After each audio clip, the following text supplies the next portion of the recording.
Attorney Shell, ano po ang inyong legal mind or legal thought dito?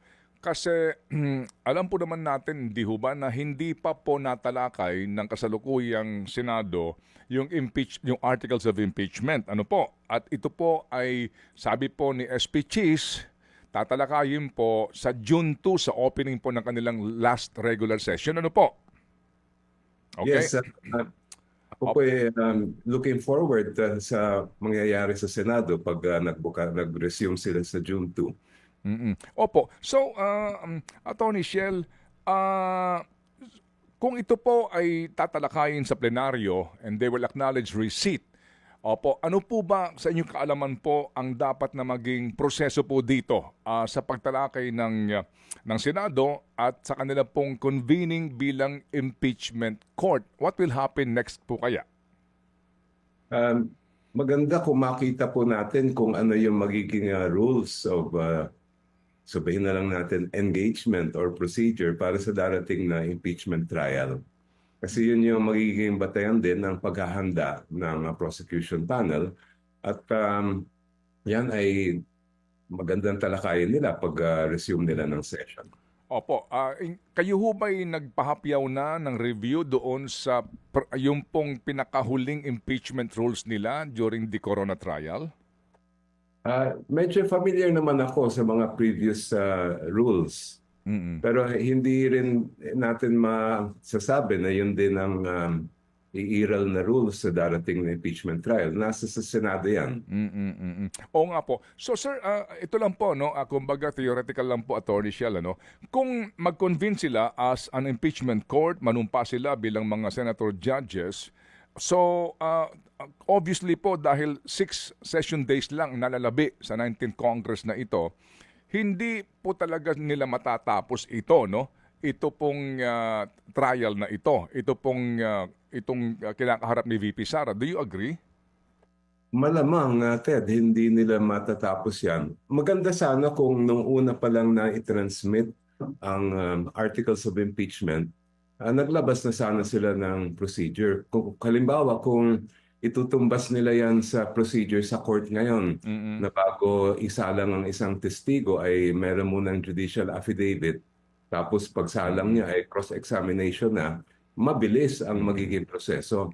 Pero hindi natin alam kung yun ang i-adapt ng Senado sa impeachment trial. Opo. So, kaya ho kami tumawag sa inyo, sir, kasi sa kaisipan lang po ngayon, kasi marami na po ang mga may agam-agam kung talaga bang ito'y magtutuloy sa 20th Congress. Natanong din po namin dito si former SP Frank Drilon. Sabi niya, mahirap yan kasi bagong-bago itong sitwasyon na ito. Sir, kasi may question po eh. Ito pong articles of impeachment na buo sa 19th Congress.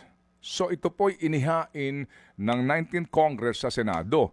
Pero as we all know po naman po, di ba ang rules natin dito, lahat ng pending bills, resolutions, and business ng kasalukuyang Kongreso ay natatapos sa pagtatapos po ng buhay ng 19th Congress.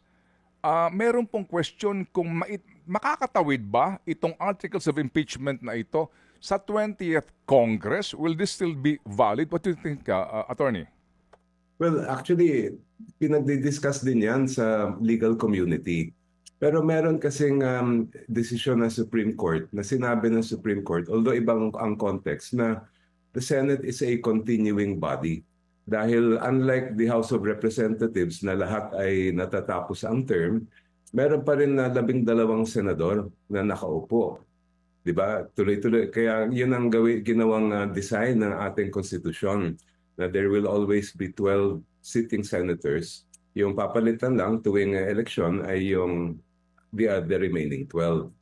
But it really is something that there's no, sabihin na lang natin, magiging point of debate malamang din yan. Opo. So, yung nga po, continuing sila sa 12. Opo. Doon po sa kaisipan din na continuing sila sa 12 kasi nga para din in case doon sa mga may mangyari man po sa mga opisyal ng gobyerno, yung succession po klaro din na meron at meron. sa Senado. Pero sa usapin po na yung 12, hindi naman sila majority. Kalahati lang sila. Opo. At dito po, yung pong articles of impeachment na aaprubahan ay aaprubahan ng 19th Congress. And then pagpasok po ng 20th Congress, iba na din po ang komposisyon. Opo. Meron ba kayo naiisip dito nga na komplikasyon eventually na baka po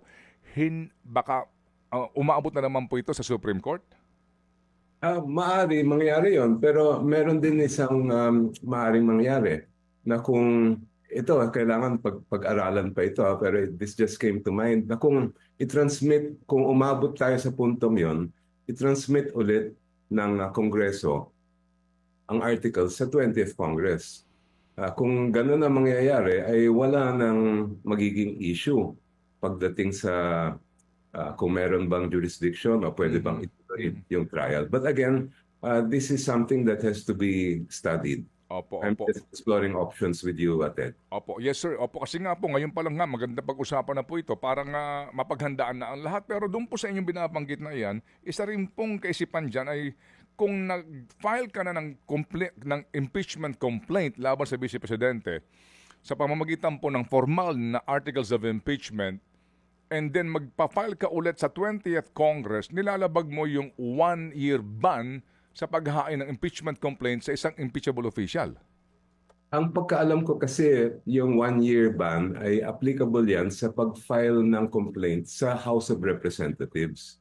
Ang pinag-usapan natin ay yung pag-transmit ng articles. But again, this has to be studied by the lawyers involved very deeply. Because we are, in a way, hindi pa ito charted territory. Oo nga po.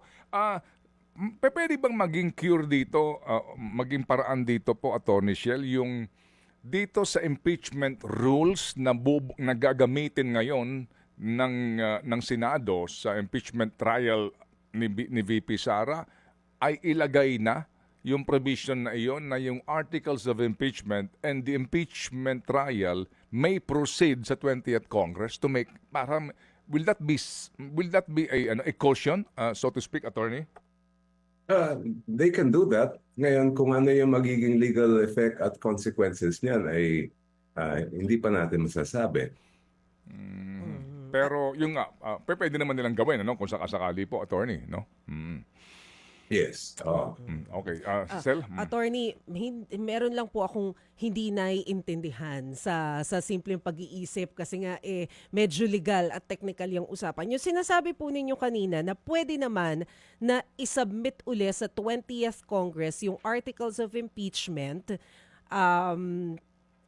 Hindi ba yun, paano makaka-apekto yun? Kasi yung sinasabi natin na 19th Congress, yung articles of impeachment, kahit na sabihin natin na continuing body yung Senate, yung Congress hindi. So yung articles of impeachment na ipasa sa 19th Congress pa.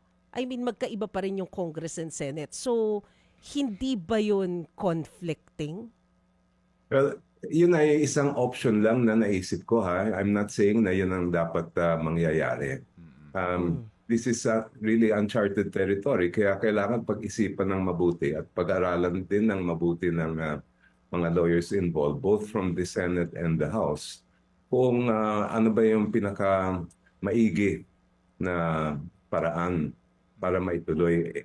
Para sa akin, ang pinaka-importante ay yung nakalagay sa konstitusyon natin na kailangan litisin ng Senate yung articles upon transmittal to the Senate.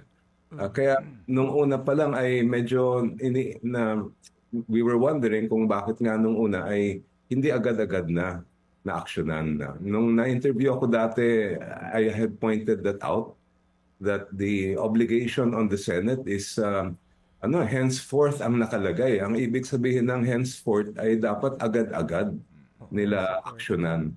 Kung nangyari yon ay hindi na mangyayari itong issue ngayon na binabanggit ni Sir Ted.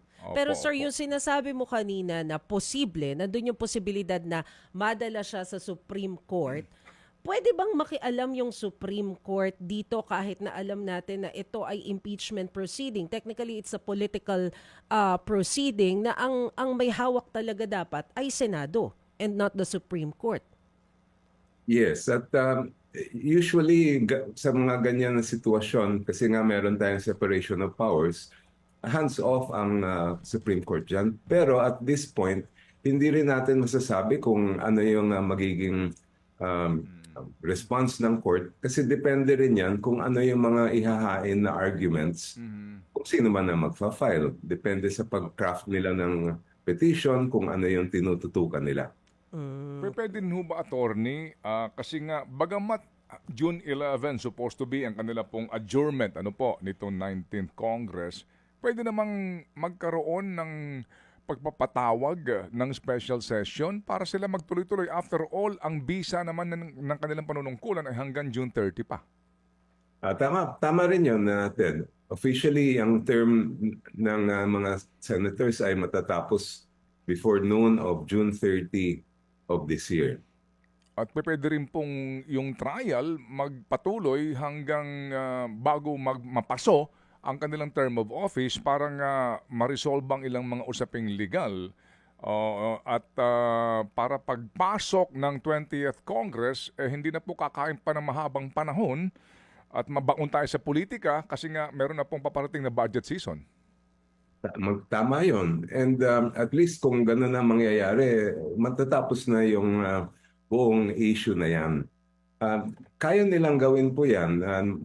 Kaya lang, we really cannot predict kung ano yung nasa isip ng Senado. Sige po. Okay, sige. So, aabangan na lang po natin kung ano saan ito hahantong. Pero yun nga, ultimo si former SP Drilon, sinasabi niya na mukha talagang ito po'y aabot sa usaping questioning legal itong buhay ng impeachment patawid sa 20th Congress. Yun na nga. But I wonder, Attorney Shell, kung baka naaral niyo yung background nung Corona time, gaano ba katagal nila ginawa yung impeachment rules during Corona time? Because I wonder kung gaano kahabang panahon yung dapat na igugol ng mga senador natin sa paglalatag nito ngayon for VP Sara's impeachment trial. I don't recall the details pero ang alam ko, of course, bago nagsimula yung impeachment trial, kailangan nakaset na yan so that the rules of the process are clear to everyone. Opo. At Attorney Shell, mahingan ko rin kayo ng reaksyon na kasi si VP Sara, sinabi naman niya over the weekend sa Davao na of course, she wants the impeachment trial to push through dahil gusto niyang makakita ng bloodbath. Ano ba tong masasabi ninyo tungkol dito, Attorney? Hindi ko alam kung saan nanggaling yung salita niyang bloodbath. Dahil alam naman ng taong bayan na napanood nila yung mga dating impeachment trial, wala naman ganun na dahas na nangyayari. It's a very civilized process. Lahat ay bibigyan ng pagkakataon na magpresenta ng ebidensya. At ang kagandahan ng isang impeachment trial, hindi lamang ang mga senator judge ang maghuhusga. Ang mismong bawat mamamayang Pilipino ay may pagkakataon dahil live po ang broadcast niyan. At bawat testigo, bawat ebidensya ay makikita din ng buong Pilipinas.